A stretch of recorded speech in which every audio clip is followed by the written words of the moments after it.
Let's stop ignoring red flags. Yes, I believe we all see the red flags in the very beginning, but we choose to ignore it.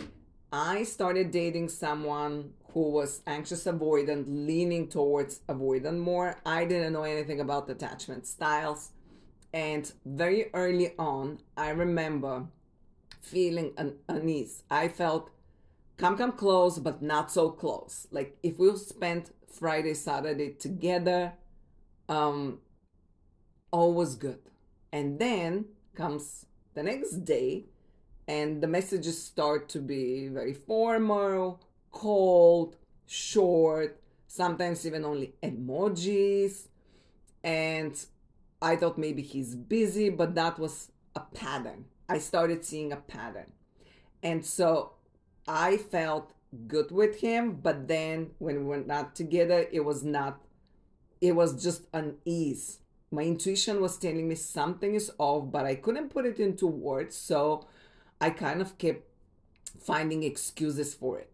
And I have a friend, that's why it's very important who you share with. I have a friend, if I would share something, she would say, but Lucia, this and that. But Lucia, guys are not like that. But Lucia, guys, whatever.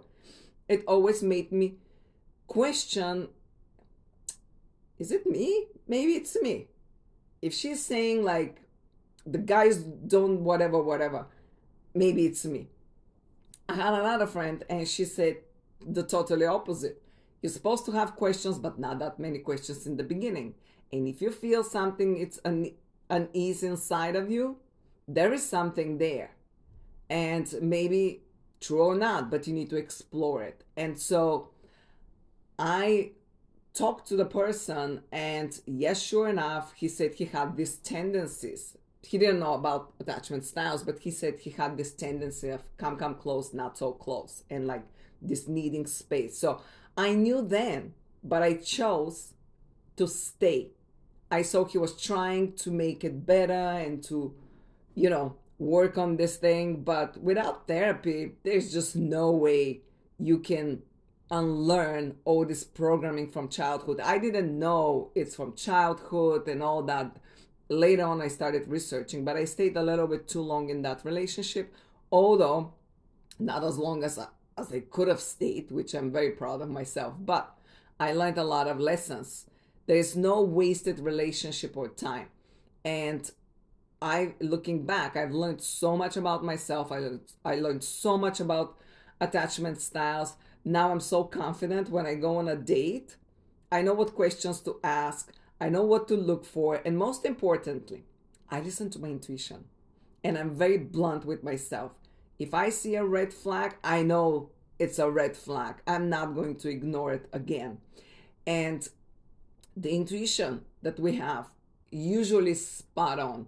And all these things that we see in the beginning, those are the things that we break up with these people for, because they were spot on. I'm a very intuitive person. My intuition is spot on when it comes to people. But I have the tendencies to start to question my intuition and start to justify, well, maybe they did this because of that. And so that's my tendency, and I know it. And I'm so grateful for this relationship because I learned that about myself. A friend of mine pointed it out. She said, you talk about him and all the good things, and then, or you talk about all the bad things, how you feel, and then it's like, but he's good with this and this and this. Yeah, there's no inherently bad person. Like we're mixture of things, but when you feel unease with someone, that's a big red flag. And now I can clearly pinpoint all the red flags that were there because that's why I ended the relationship.